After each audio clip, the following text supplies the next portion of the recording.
Assalamualaikum warahmatullahi wabarakatuh. Baik, saudara sekalian, selamat berjumpa kembali pada pertemuan yang ketiga pada hari ini.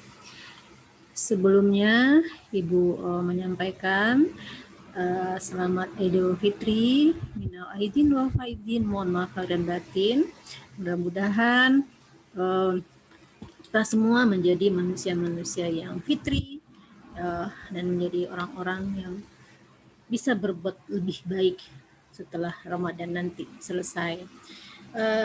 Baik, Ananda sekalian, pada hari ini kita akan melanjutkan perkuliahan kita tentang manajemen kelas. Nah, pada dua pertemuan sebelumnya kita sudah membahas tentang prinsip-prinsip dasar atau konsep-konsep dasar dalam manajemen kelas itu sendiri. Dan Anda pun sudah saya suruh untuk mengerjakan beberapa tugas yang terkait dengan konsep dasar manajemen kelas. Nah, untuk hari ini kita akan memulai materi yang baru tentang bagaimana prinsip manajemen kelas itu sendiri.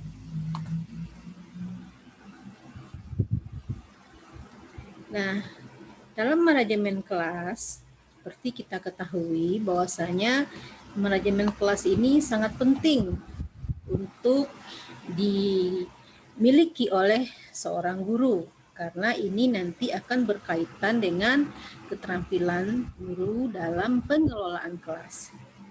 Ada 4 prinsip dasar manajemen kelas yang harus Anda benar-benar miliki. Keterampilan ini memang harus menjadi keterampilan yang mumpuni, artinya keterampilan yang memang benar-benar melekat di dalam diri kita sebagai tenaga pengajar. Pada pertemuan kali ini kita akan membahas tentang 4 prinsip manajemen kelas. Pertama, tentang belajar. Kedua, keterampilan mengajar. Yang ketiga, keterampilan pengelolaan kelas. Yang keempat, hal-hal apa yang harus dihindari dalam pengelolaan kelas. Nah, baik saudara sekalian, sekarang kita masuk yang pertama tentang belajar itu sendiri. Nah, saya yakin dan percaya Anda semua tentu sudah memahami apa itu belajar. Karena proses belajar itu tidak terjadi begitu saja.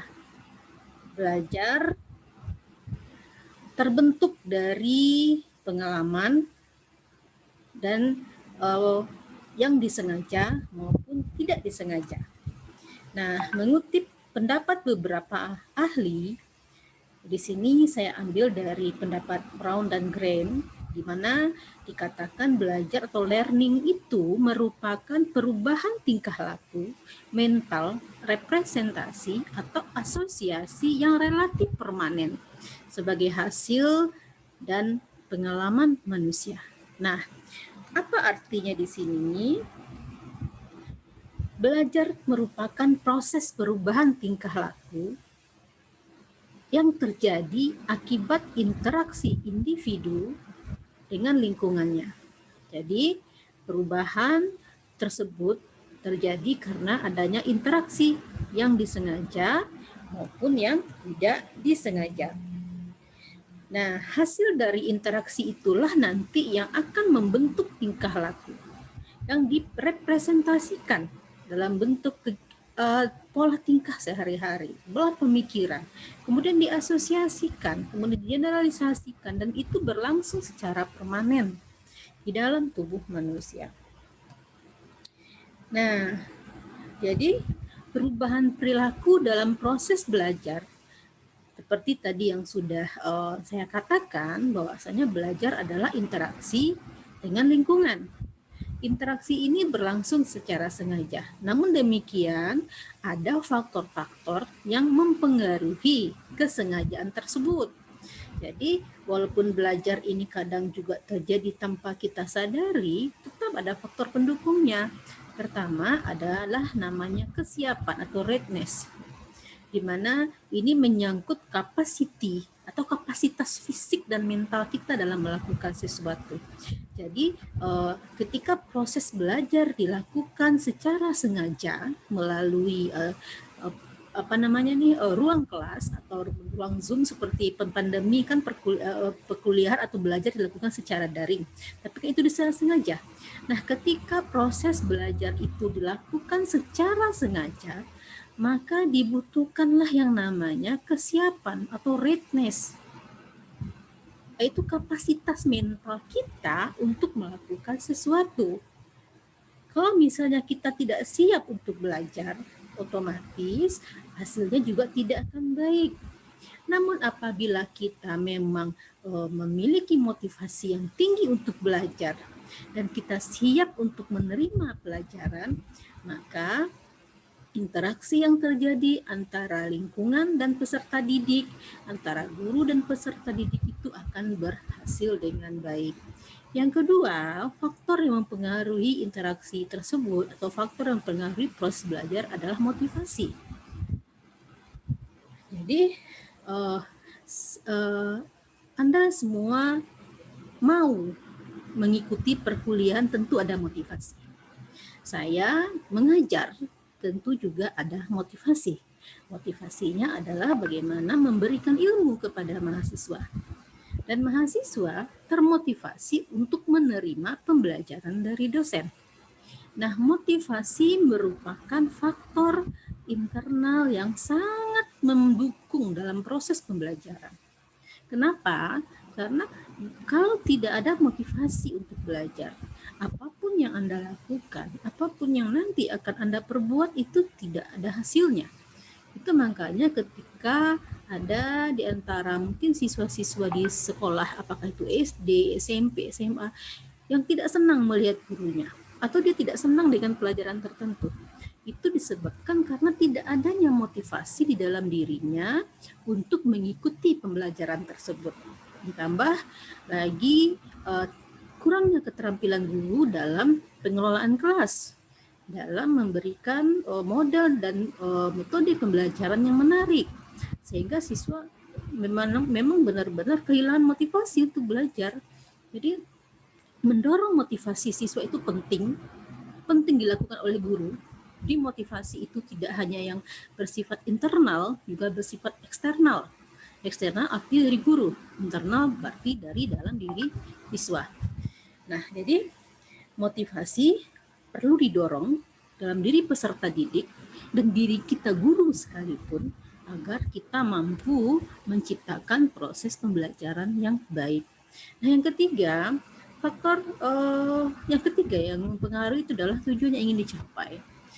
Nah, jadi apapun model pembelajarannya, apapun bentuk kegiatannya, apapun materinya, pasti ada tujuan yang ingin dicapai. Nah, dalam mencapai tujuan inilah dituntut keterampilan guru dalam memanajerial kelas, dalam memanage kelas, memanage siswa, dalam memberikan memberikan pengetahuan yang baik kepada siswa, bagaimana agar tujuan dari pembelajaran itu memang benar-benar tercapai. Jadi apa yang menjadi goal saudara, goal itu artinya tujuannya, apa yang menjadi goal saudara untuk sebuah terhadap siswa. Misalnya saja kita dalam pelajaran PKN nih, kita ingin siswa ini bisa berlaku disiplin. Nah, apa yang harus kita lakukan? Tentu kita akan memberikan pemahaman-pemahaman kepada siswa, memberikan simulasi-simulasi atau kegiatan-kegiatan kepada siswa yang akan mengarahkan mereka kepada bagaimana mendisiplinkan diri. Nah, jadi tujuan yang ingin dicapai merupakan salah satu faktor yang menyebabkan terjadinya perubahan tingkah laku atau perubahan perilaku siswa. Nah, setelah kita ingin nih tujuan agar siswa disiplin, ternyata tidak terjadi perubahan perilaku siswa dalam belajar. Nah, kalau bertemu dengan kasus seperti ini, berarti Anda harus mengevaluasi kembali seperti apa model pembelajaran yang sudah Anda berikan, sehingga kok tidak tercapai tujuannya, sehingga kok anak tidak mengalami perubahan tingkah laku, kenapa kok anak tidak juga disiplin. Nah, itu harus Anda lakukan evaluasi diri, lakukan kembali pembenahan, revisikah namanya, bagaimana agar tujuan yang sudah Anda tetapkan dalam sebuah materi atau dalam manajemen kelas Anda itu dapat tercapai dengan baik. Itu untuk perubahan belajar ya. Itu faktor-faktor yang mempengaruhi perubahan perilaku dalam proses belajar. Nah, sekarang kita mau melihat ada 4 prinsip umum dalam belajar. Apa sajakah 4 prinsip umum yang dapat dalam belajar itu? Pertama, belajar itu harus terjadi secara kompleks, namun terorganisir. Artinya di sini, ketika Anda memberikan ilmu kepada siswa, itu nggak boleh setengah-setengah. Harus selesai-selesai. Apa yang ingin Anda capai? Apa yang ingin Anda katakan? Maka katakanlah secara utuh. Dan itu terorganisir, artinya runtut, jelas. Tujuannya apa? Kemudian peserta didiknya seperti apa? Bahan ajarnya bagaimana? Medianya seperti apa? Jelas terorganisir. Dan kompleks dalam arti kata Anda ingin memberikan ilmu tentang yang paling gampang apa ya, pelajaran IPA lah di IPA SD. Kita akan belajar mengenai tumbuhan misalnya seperti itu. Nah, ketika Anda ingin belajar tumbuhan, misalnya bagian-bagian bunga, Anda hanya berkata kepada siswa, anak-anak, hari ini kita akan belajar tentang bunga. Anda tidak membawa alat peraga apapun ke dalam kelas. Anda tidak menyajikan media, apakah namanya media langsung atau media tidak langsung ke hadapan siswa, sehingga siswa hanya disuruh membayangkan bagaimana bunga itu seperti apa. Bagaimana bagian-bagian bunga? Bagian bunga anak-anak pertama namanya kelopak, kedua benang sari, ketiga kepala putik. Nah, siswa tidak melihat wujudnya benang sari itu seperti apa. Siswa tidak melihat wujudnya kepala putik itu seperti apa. Akibatnya pembelajaran itu nggak kompleks, pembelajaran itu nggak sampai ke siswa. Siswa hanya berpikir, oh itu bunga ya, oh, bunga itu ternyata ada benang sarinya, bunga itu ada kelopaknya. Tapi Anda tidak berikan gambaran yang jelas melalui visual, melalui gambar, melalui video, kelopak itu seperti apa, fungsinya apa. Nah, itu. Jadi proses belajar harus terjadi secara kompleks. Yang kedua, ada motivasi. Tadi sudah kita bahas. Nah, yang ketiga, belajar berlangsung dari yang sederhana ke yang kompleks. Artinya, ketika Anda ingin memberikan ilmu kepada siswa, mulailah dari hal-hal yang bersifat kontekstual. Kontekstual artinya yang dekat dengan mereka, yang mereka pahami. Contoh kita belajar IPS. Kita akan belajar tentang peta Indonesia. Sebelum Anda mengajarkan peta Indonesia, maka ajarkanlah kepada mereka lingkungan sekitarnya terlebih dahulu. Apa misalnya, kita ambil misalnya sekolah ini berada di Kota Padang. Maka kita perkenalkanlah dulu lingkungan Kota Padang, atau yang paling sederhana kecamatan tempat mereka tinggal. Oh, kita tinggalnya di Kecamatan Padang Utara. Nah, Padang Utara itu letaknya di sebelah mana? Kota Padang. Apa yang ada di Padang Utara? Kemudian Padang Utara itu dipimpin oleh siapa? Kita lihatkanlah peta Padang Utara. Nah, setelah dari Padang Utara kita melebar ke Kota Padang. Oh ya, Kota Padang itu letaknya di provinsi apa? Nah, baru ke hal-hal yang lebih kompleks, baru kita bicara tentang Indonesia. Jadi, mulailah memulai pembelajaran kepada siswa itu harus dimulai dari hal-hal yang kontekstual atau yang dekat dengan siswa, kemudian berangsur-angsur baru ke arah yang lebih sulit atau yang lebih kompleks. Nah, jadi ada namanya bahasa sederhananya dari hal yang bersifat khusus atau ke yang bersifat umum, dari induksi yang ke deduksi, bahasa edukatifnya seperti itu. Oke. Nah, yang ketiga, belajar itu melibatkan proses perbedaan. Artinya begini, di dalam kelas saudara, semua siswa kita memiliki karakteristik yang berbeda. Antara si A, si B, si C, si D itu anak semua berbeda. Jadi karena ada perbedaan di dalam kelas, Anda harus memahami bagaimana perbedaan itu bisa Anda cover semuanya sehingga materi yang Anda berikan itu bisa mereka terima. Terkendala misalnya ketika si A, anak yang cerdas, mampu menangkap pembelajaran dengan baik, Anda akan senang. Nah, ketika berhadapan dengan si B yang memiliki kapasitas belajar yang lemah, kemudian dia tidak bisa menangkap menyimpan memori yang lama, Anda akan kecewa. Kenapa kok si B ini susah sekali disuruh belajar? Kenapa kok si B ini nilainya terlalu rendah? Kenapa kok si B paham juga dengan apa yang saya berikan? Nah, hal-hal seperti itu harus Anda hindari. Si A dan si B berbeda, walaupun mereka berada pada usia yang sama. Yang satu cerdas, yang satu tidak. Dan ketika perbedaan ditemukan di dalam kelas, Anda harus menyajikan pembelajaran sesuai dengan kapasitas siswa. Ketika si A sudah selesai karena dia memang pintar, maka bantulah si B atau suruhlah si A ini untuk membantu si B yang memang dalam kategori lemah. Maka itulah makanya dalam kurikulum 2013 itu mulai dilakukan pembelajaran yang berpusat kepada siswa, agar siswa yang satu bisa membantu siswa yang lain.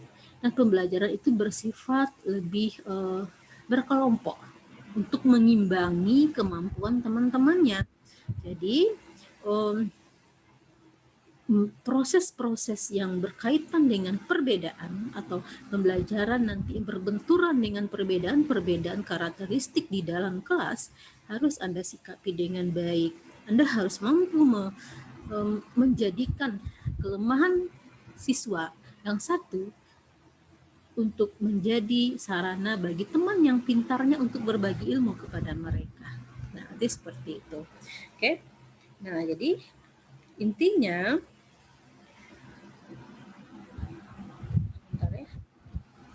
jadi kesimpulannya, untuk bisa belajar yang baik, seorang siswa membutuhkan suasana yang wajar, tanpa tekanan. Anda tidak boleh menekan siswa. Pelajaran hari ini selesai pukul 10 semua sudah kumpul. Itu tidak bisa seperti itu. Biarkan anak-anak itu belajar dengan suasana yang wajar. Biarkan mereka mengekspresikan diri mereka di dalam kelas dengan kapasitas mereka dalam kapasitas sesuai dengan usia mereka.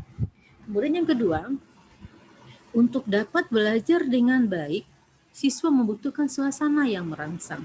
Artinya, Anda sebagai guru harus mampu membangkitkan stimulus, memberikan stimulus kepada siswa agar siswa itu dia merespon. Misalnya begini, ayo Ani, hari ini Ani sudah makan atau belum ya? Belum Bu. Kenapa belum Nak? Kalau tidak makan nanti kamu sakit. Nah, itu kan namanya stimulus. Nah, si Ani tentu dia akan berkata kepada orang tuanya bahwasanya sebelum berangkat ke sekolah dia harus makan. Nah, jadi rangsangan-rangsangan yang diberikan oleh guru untuk menstimulus siswa ini akan dapat memotivasi siswa agar belajar dengan baik. Nah, yang ketiga, dalam proses belajar mengajar, siswa itu butuh dibimbing. Dia membutuhkan gurunya. Jangan biarkan siswa itu berpikir sendiri, karena dia tidak akan bisa. Berpikir membimbing siswa bukan berarti mendiktenya. Dia harus ikut kemauan kita, bukan seperti itu.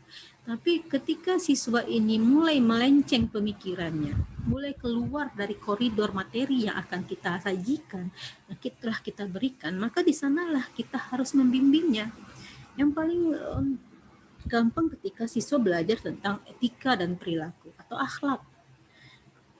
Kadangkala siswa menemukan hal-hal yang berbeda dengan apa yang diajarkan gurunya. Contoh, gurunya di sekolah bilang kamu harus berlaku jujur nak, kamu tidak boleh mencuri. Ternyata di lingkungannya siswa ini melihat ada orang yang mencuri, ada orang yang tidak jujur. Nah, disinilah guru harus membimbing siswa bahwasanya lingkungan kadang mempengaruhi perilaku siswa. Namun guru tetap harus mengarahkan siswa mencuri itu nggak baik. Itu perbuatan berdosa, itu kriminal.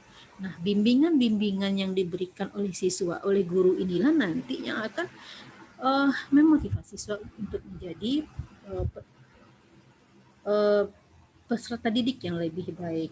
Nah, itu dia. Itu tentang belajar. Jadi intinya saudara sekalian, proses belajar itu terjadi tidak begitu saja. Dia memang harus disusun secara terorganisir. Dia memang harus dikonsep sedemikian rupa. Kemudian dia harus distimulus dengan baik kepada siswa agar terjadi perubahan tingkah laku pada peserta didik kita. Karena kalau tidak terjadi perubahan tingkah laku, berarti ada yang salah terhadap proses belajar yang Anda berikan kepada peserta didik. Nah, yang tiga, selanjutnya kita akan melihat keterampilan dasar mengajar lagi. Nah, ini akan berkaitan dengan kita sebagai guru. Karena belajar itu tugasnya siswa, tapi mengajar adalah tugasnya guru. Jadi banyak sebenarnya keterampilan-keterampilan mengajar itu yang harus dikuasai oleh guru. Tidak hanya terkait dengan bagaimana manajemen kelas saja, namun keterampilan mengajar juga meliputi kreativitas membuat media pembelajaran, inovasi dalam menghasilkan metode-metode yang terbaru, kemudian keterampilan dalam memanage kebutuhan siswa akan ilmu pengetahuan. Nah, jadi keterampilan-keterampilan mengajar yang harus dimiliki oleh guru, ini keterampilan dasar saja ya. Pertama, meliputi keterampilan bertanya. Kita akan mengajar anak kita berkomunikasi. Kita juga akan berkomunikasi, maka kita sebagai tenaga pendidik sesuai dengan kapasitas kita atau kompetensi kita, kompetensi personal kita dan sosial kita mampu berkomunikasi dengan baik, maka kita harus melatih diri untuk bertanya. Contoh misalnya, mana yang enak saudara bertanya, pagi-pagi anak nih nakal atau anaknya sakit perut. Seorang guru yang baik, dia akan bertanya seperti ini, kamu kenapa nak?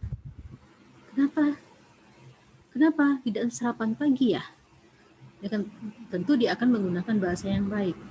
Tapi ketika guru yang pola bahasanya tidak baik, dia akan langsung, Iko pasti gara-gara tidak makan pagi nih. Nah, seperti itu. Jadi keterampilan bertanya perlu kita latih. Begitu juga dengan berhadapan dengan orang tua murid. Ada apa mama? Ada yang bisa saya bantu? Atau misalnya orang tuanya bertanya, anaknya tidak buat PR. Kita mau bertanya nih, kenapa anaknya jarang buat PR? Oh ya mama, kenapa ya si Andi jarang buat PR?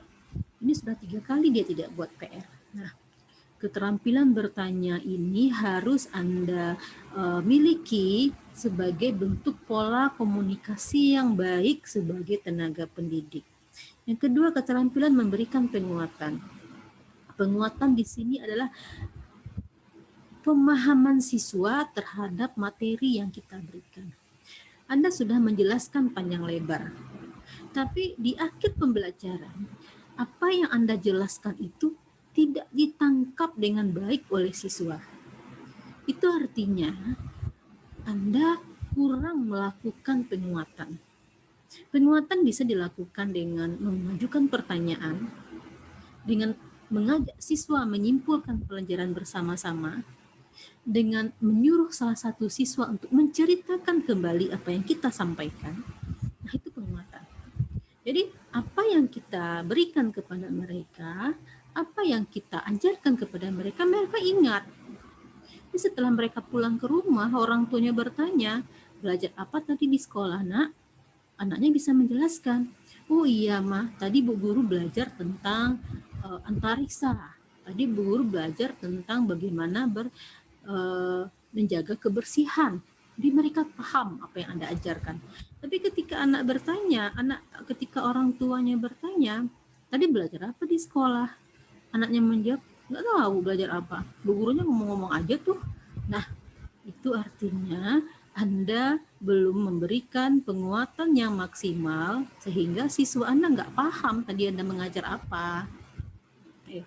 Yang ketiga, keterampilan mengadakan variasi. Arti di sini Anda jangan monoton. Mengajar itu pagi, ayo anak-anak buka halaman sekian, kerjakan latihan sekian. Setelah kerjakan latihan, nanti periksanya disilang-selang ya, si A periksa punya si B, si B periksa punya si C. Besok begitu lagi, besok begitu lagi. Akibatnya apa? Siswa Anda menjadi tidak termotivasi untuk belajar. Mereka akan mengatakan, bosan belajar sama ibu guru.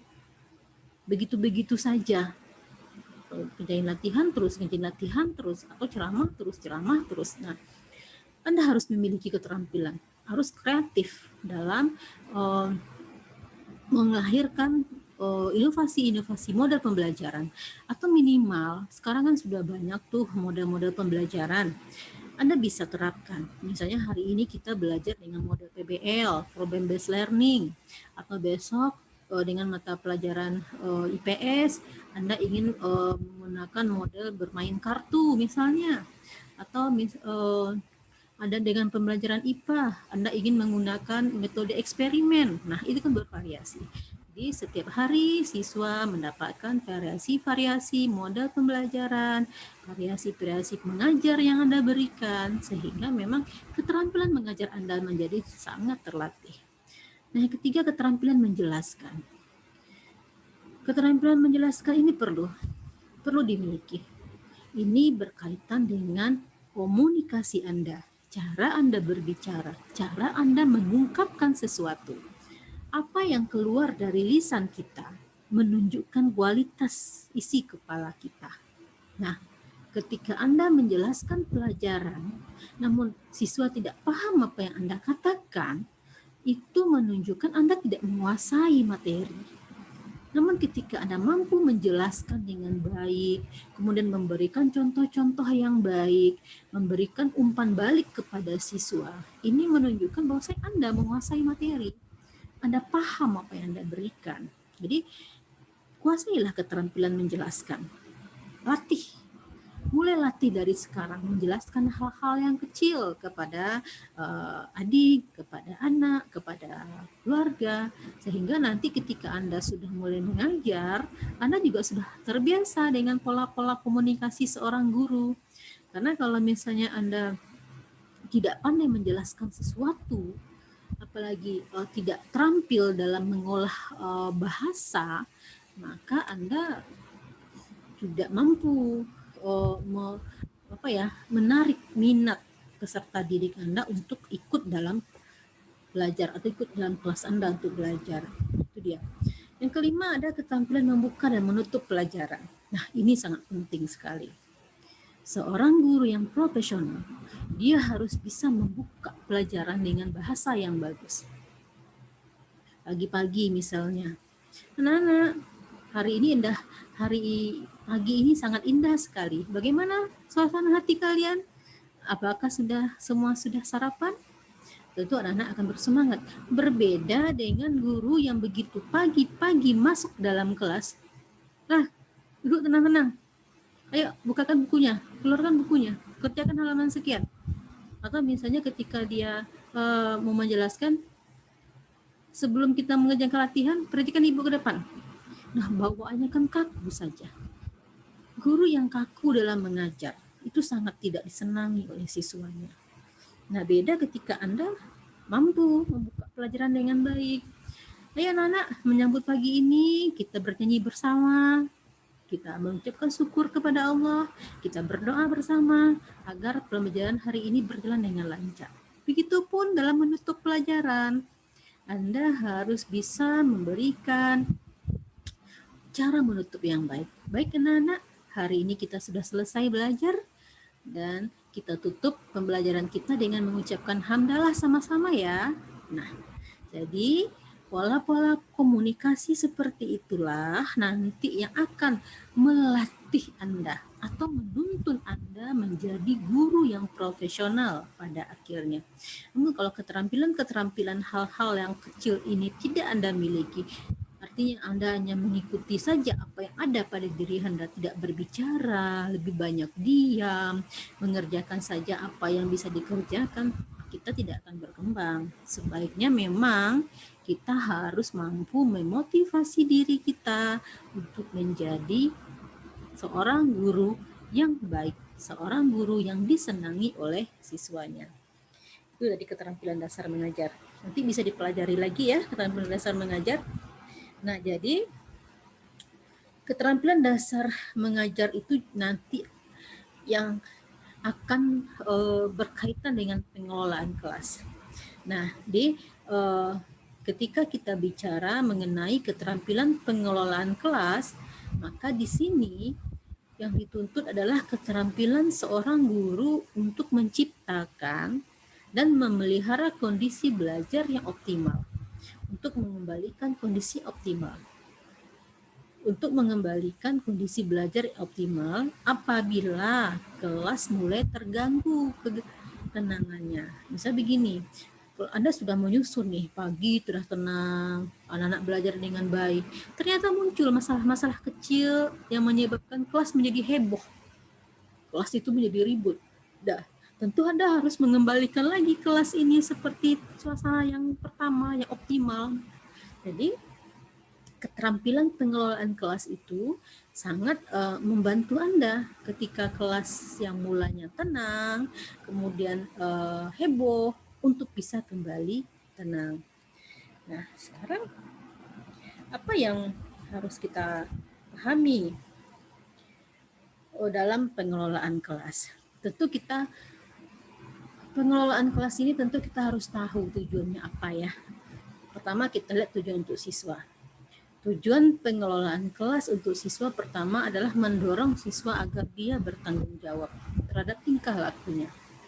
Ketika Anda sudah mengatakan, anak-anak, hari ini kita belajar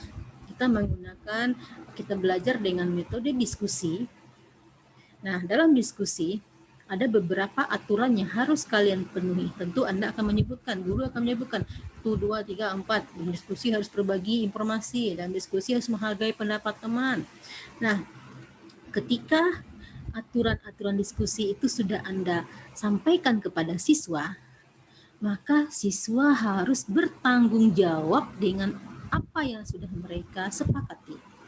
Artinya, ketika ada yang tidak sesuai atau tingkah laku yang tidak sesuai dalam kegiatan diskusi itu yang ditunjukkan oleh siswa, maka siswa harus berani menerima konsekuensi. Oh, tadi si A nih, Bu, si A ini dia nggak mau menerima pendapat orang, Bu. Pendapat dia aja yang benar. Nah, berarti si A sudah melanggar aturan berdiskusi. Maka Anda harus memberikan pemahaman kepada siswa bahwasanya dia harus bertanggung jawab terhadap kelompoknya. Dia harus bertanggung jawab terhadap apa yang menjadi kesepakatan di kelompoknya. Nah, jadi karena Anda sangat pintar mengelola kelas, sehingga siswa ini akan mengikuti apa yang akan terjadi. Ibu rekam. Nah, yang kedua, membantu siswa agar mengerti tingkah laku yang sesuai dengan tata tertib. Nah, arti di sini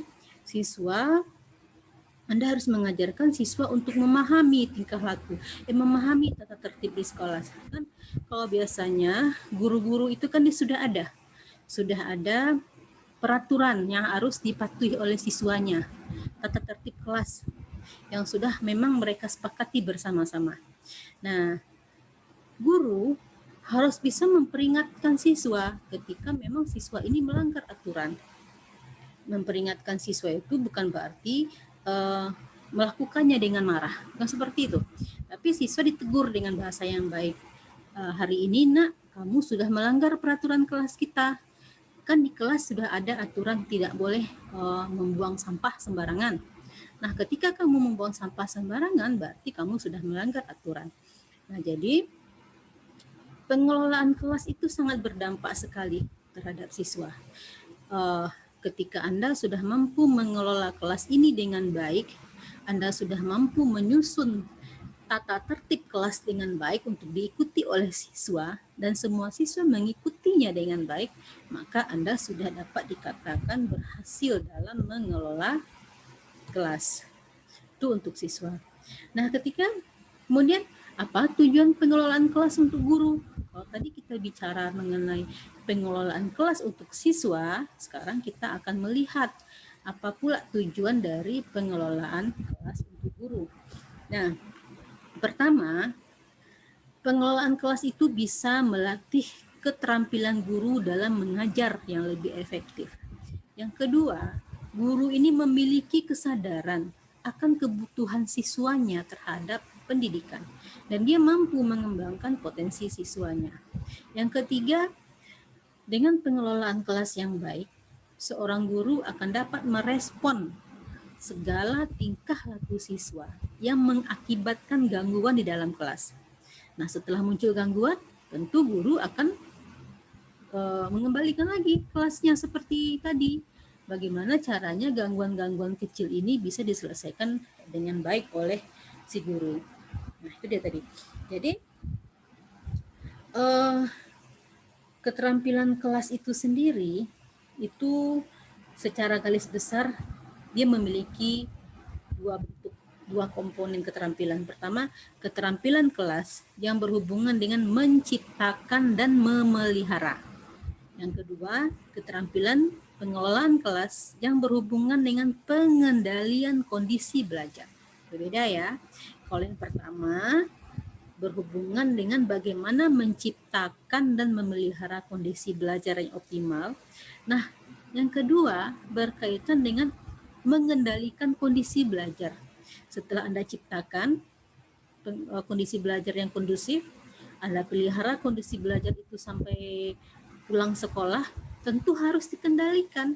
Karena kalau tidak dikendalikan, tentu apa yang sudah kita ciptakan dan kita pelihara, dia akan hancur, dia akan kembali heboh gitu. Nah, kita akan lihat bagaimana poin-poinnya. Jadi, keterampilan yang berhubungan dengan menciptakan dan memelihara kondisi belajar itu, pertama, menunjukkan sikap tanggap. Kalau sudah mulai nampak gerak-gerik siswa ini akan membuat kelas menjadi gaduh, langsung tegur dia dengan bahasa yang baik. Kemudian berbagi perhatian. Jangan yang diperhatikan tuh anak-anak yang pintar saja. Perhatikan juga anak-anak yang lemah dalam belajar. Dengan Anda berbagi perhatian, maka seluruh isi kelas tentu akan fokus kepada cara Anda mengajar. Kemudian memusatkan perhatian kepada kelompok. Artinya, Anda jangan sibuk sendiri. Siswa belajar, Anda sibuk sendiri. Perhatikan mereka. Apa yang menjadi kendala mereka? Berputar, berjalan kita keliling meja mereka. Tanyakan kalau memang seandainya mereka ada kendala dalam belajar. Kemudian menegur. Kalau sudah ada siswa yang memang tingkah lakunya sudah mulai melenceng dari aturan, sudah tegur. Misalnya dia keluar tiap sebentar, atau dia mengganggu temannya, tegurlah dengan bahasa yang baik. Kemudian yang keenamnya memberikan penguatan. Jadi keterampilan inilah nanti yang akan menciptakan atau memelihara suasana kelas itu menjadi lebih baik. Kemudian setelah tadi menciptakan, kita pelihara, tentu kita harus kendalikan. Tidak mungkin kita menciptakan pengelolaan kelas yang baik itu hanya untuk hari ini. Kan untuk hari besok juga. Malah untuk 1 semester itu kita lakukan. Nah, untuk bisa mengendalikan kondisi belajar optimal dalam jangka waktu yang panjang, maka yang harus Anda lakukan pertama adalah memodifikasi tingkah lakunya. Anda harus memberikan aturan-aturan yang jelas kepada siswa. Apa yang boleh dilakukan, apa yang tidak boleh dilakukan. Bagaimana mereka berinteraksi, bagaimana mereka berkomunikasi dengan teman dan guru-gurunya. Modifikasi tingkah laku siswa kita. Kemudian lakukan pengelolaan kelompok. Ketika minggu ini kelompok A orangnya si A, si B, si C, si D. Dan minggu depan ganti tukar lagi. bertukar. Biarkan mereka bertukar kelompok atau bertukar tempat duduk lah istilahnya. Kalau di bahasa dulu kalau ketika ibu SD sering ganti-ganti tempat duduk. Itu tujuannya adalah untuk mengendalikan kondisi. Kita sudah tahu nih, si A dia pota, si B pota, didudukan sama-sama pota. Tidak belajar mereka. Jadi kita harus mengelola kelompok. Ketika ada anak yang agak lemah, dudukkanlah dengan anak yang pintar. Jadi mereka bisa saling belajar. Kemudian mengendalikannya itu kita harus menemukan atau memecahkan permasalahan yang dihadapi oleh siswa. Kita tahu siswa kita bermasalah, tapi kita tidak pernah membantu mereka menyelesaikan masalahnya. Akibatnya apa? Kelas kita selalu gaduh, kelas kita selalu diganggu oleh anak ini. Kita hanya sibuk setiap hari ngurusin dia saja. Itu kenapa? Karena kita tidak membantu dia, kita tidak bertanya kenapa dia, apa menyebabkan dia seperti itu. Ya. Kemudian, nah ini sedikit lagi, hal-hal apa saja yang harus dihindari ketika Anda dalam keterampilan pengelolaan kelas. Pertama, campur tangan yang berlebihan. Nah, jadi sekarang ingat model pembelajaran di kurikulum 2013 adalah student center, bukan lagi teacher center. Artinya guru tidak ikut terlalu banyak campur tangannya dalam siswa dalam belajar. Ketika siswa sudah diarahkan untuk melakukan model pembelajaran tertentu, misalnya eksperimen lah, biarkan mereka bereksperimen sesuai dengan keinginannya. Jangan semua didikte, semua harus ikut aturan guru, semua harus begini. Kemudian yang kedua, suasana kelas yang senyap. Dulu ketika ibu SD, mungkin kita akan mengatakan kelas yang bagus itu adalah kelas yang senyap, kelas yang sepi. Padahal ada orang di dalam, tapi orang tuh nggak ngomong, siswanya nggak ngomong, gurunya nggak ngomong. Nah sebenarnya dalam konsep pengelolaan kelas, suasana kelas yang senyap itu harus kita hindari. Itu artinya Anda memasung kreativitas siswa. Siswa disuruh diam, dengarkan ibu bicara. Siapa yang bicara nanti ibu usir keluar. Nah, itu sudah tidak berlaku lagi sekarang. Jadi, biarkan saja mereka bicara. Kita sudah memberikan aturan. Boleh berbicara, tapi dalam kapasitas, dalam aturan yang sudah disepakati. Jangan Anda katakan kelas yang sunyi, sepi, siswanya diam, itu adalah kelas yang baik. Belum tentu baik kelas seperti itu. Anak-anak itu diam mungkin karena ada gurunya. Nanti setelah gurunya keluar, apa yang terjadi? Senang hati mereka. Atau guru itu tidak masuk. Bahagia anak-anak itu kalau guru itu tidak masuk. Nah, kemudian Anda harus memiliki ketepatan dalam memulai dan mengakhiri pelajaran. Jangan memulainya entah kapan, terakhir pelajaran juga entah kapan. Nah, itu keterampilan itu harus dihindari. Jadi, harus jelas, mulai belajar pukul sekian, terakhir belajar pukul sekian. Dimulai belajar dengan membaca basmalah, akhir belajar dengan membaca hamdalah. Nah, jadi itu kan jelas. Jadi kalau gurunya sudah membaca hamdalah, berarti siswa tahu pelajaran sudah selesai. Atau ketika gurunya memulai membaca bismillah, berarti siswanya paham, oh iya mau belajar. Nah, jadi ketika Anda tidak tahu kapan memulai belajar, apalagi kapan mengakhiri belajar, maka pengelolaan kelas yang Anda kelola itu sudah sangat tidak kondusif. Yang berikutnya, hindari penggunaan kalimat yang bertele-tele. Nah, ini juga harus dipahami. Guru itu kalau udah banyak ngomong, udah banyak kalimat-kalimatnya yang ngawur, maka siswa itu dia akan bosan. Bukan gitu. Kalau guru itu diulang terus, bahasa diulang, nggak ngerti diulang lagi. Sampai siswanya bilang, ibu ini paham nggak ya apa yang diajarkan? Atau gurunya pandai mengajar nggak ya? Kok diulang-ulang terus pelajarannya? Nah, dihindari.